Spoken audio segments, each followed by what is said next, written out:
Assalamualaikum warahmatullahi wabarakatuh. Selamat siang semuanya. Apa kabar?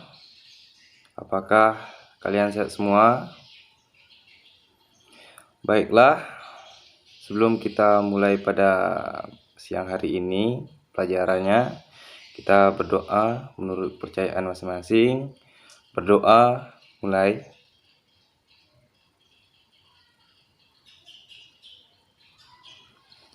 Doa selesai. Baiklah, materi hari ini yaitu permainan tenis meja. Langsung saja, permainan tenis meja yaitu satu pengertian.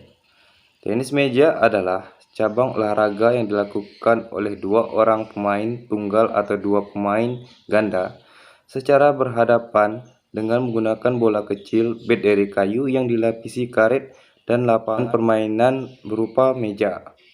Induk organisasi olahraga tenis meja atau yang juga dikenal dengan nama pingpong ini adalah ITTF, International Table Tennis Federation. Itu untuk tingkat dunia, sedangkan di Indonesia adalah PTMSI, Persatuan Tenis Meja Seluruh Indonesia, untuk tingkat nasional. Yang kedua, sejarah.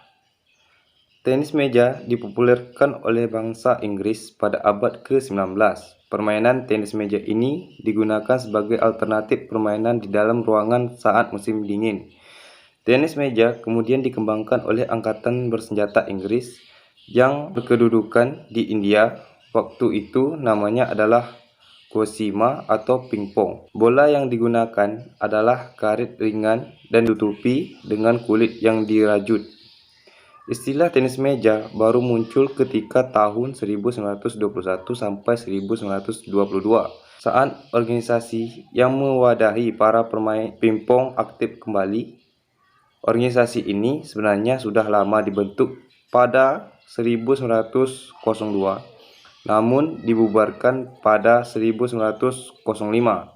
Kemudian perwakilan permainan pingpong dari berbagai negara seperti Jerman, Hungaria, serta Inggris berkumpul untuk membentukkan sebuah organisasi tenis meja tingkat internasional. Organisasi tersebut diberikan nama Federation International de Tennis de Table atau International Table Tennis Federation. Hingga pertengahan 1990-an, lebih dari 165 negara telah bergabung menjadi anggotanya.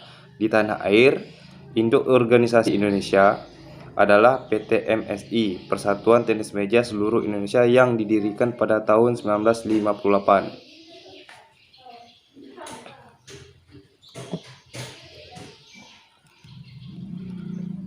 Yang ketiga, cara bermain tenis meja. Skor maksimal dalam permainan tenis meja adalah dengan sistem rally point, yaitu 11 poin. A. Permainan tunggal. 1. Setiap bola mati menghasilkan nilai 1. 2. Servis berganti permainan setiap mencapai poin kelipatan 2. 3. Pemegang servis bebas menempatkan bola dari segala arah penjuru lapangan. 4. Permainan satu set berakhir apabila pemain mencapai nilai 11 dan kemenangan diraih apabila mencapai 3 atau 4 kali kemenangan set. 5. Apabila terjadi jus, permainan berakhir jika selisih nilai adalah 2, minimal 13, 11, 12, 14. Yang B. Permainan ganda. Setiap bola mati menghasilkan nilai 1. Servis berganti setiap poin kelipatan 2. Permainan berganti menerima bola dari lawan. Pemain servis hanya bisa menempatkan bola ke ruangan kamar sebelah kanan lawan. 5. Permainan satu set berakhir apabila pemain mencapai nilai 11 dan kemenangan diraih apabila mencapai 3 atau 4 kali kemenangan set. 6. Apabila terjadi jus, permainan berakhir jika selisih nilai adalah 2, misalnya 13, 11, 12, 14. Macam-macam memegang bat. Yang pertama, second grip, jenis atau cara memegang bat yang sering digunakan oleh banyak pemain. Cara memegang ini sangat efektif untuk bermain bertahan dan menyerang. Dengan second grip ini, pemain dapat dengan mudah memukul dengan kekuatan semua sudut meja. Yang kedua, penhold grip. Cara memegang bat seperti ini orang yang memegang pena. Cara memegang ini hanya digunakan pada satu permukaan bat. Yang ketiga, similar grip. Dapat disebut juga dengan American grip yang merupakan versi dari second grip. Cara memegang ini hampir sama dengan second grip. Bedanya pada similar grip, bagian atas diputar dari 20 hingga 90 derajat ke arah tubuh. Jarak telunjuk menempel di sepanjang sisi bat. Lanjut, jenis-jenis servis. Berdasarkan dari bagian bat yang digunakan memukul bola, ada dua jenis servis tenis meja, yaitu forehand dan backhand. Yang pertama, servis forehand. Servis forehand adalah servis yang dilakukan dengan bagian depan bat. Teknik ini biasanya dilakukan dengan posisi di belakang kanan badan bagi orang yang pemain yang memegang bat dengan tangan kanan, atau sebelah kiri badan bagi seorang pemain yang kidal. Yang kedua, servis backhand. Servis backhand adalah servis yang dilakukan dengan menggunakan bagian belakang bat. Masuk di peraturan dalam permainan tenis meja, yaitu permainan tenis meja dimainkan hingga 11 poin. Pada umumnya, nilai terbaik akan diambil 3 dari 5 pertandingan terbaik. Jika poin seri atau jus dengan nilai poin 10-10, maka pemain diharuskan untuk melakukan servis secara bergantian. Jika bola telah dilempar dan dipukul namun pukulan meleset, maka poin akan menjadi milik lawan. Jika bola mantul 2 kali atau lebih di arah lawan serta memantul ke samping bahkan menyentuh garis tepi, maka poin akan menjadi milik pemain. Bola yang diservis harus memantul bagian kanan area lawan. Khusus untuk pertandingan ganda, tim harus bertukar tempat setelah melakukan pukulan servis sebanyak 2 kali. Jika saat rally point, permainan berlangsung lama karena para pemain mempertahankan posisi bola terkena jaring atau net, maka lemparan itu akan dianggap sah. Saat pertandingan kategori ganda, kedua pemain wajib memukul bola secara bergantian. Bola tenis meja harus dipukul saat memantul di atas meja. Jika salah satu pemain memukul bola sebelum memantul, maka poin akan menjadi pihak lawan. Saat rally point atau saat melakukan servis, bola memantul ke atas jaring dan mengenai area lawan dan lawan tidak memberikan serangan balik, maka itu akan menjadi servis ulang. Masuk di peralatan bermain, yaitu yang pertama, bat. Raket terbuat dari lapisan kayu tipis yang pada permukaannya dilapisi karet khusus. Ukuran panjangnya adalah 6,5 inci atau 16,5 cm dan lebar 6 inci atau 15 cm. Lapisan tipis ini bisa ditambahkan lapisan filter glass, karbon atau bahan lain sehingga bat menjadi ringan dan tahan getaran. Yang kedua, net. Permukaan meja akan dibagi menjadi 2 sisi dengan ukuran yang sama dengan perantara sebuah jaring net yang paralel dengan batas akhir meja tersebut.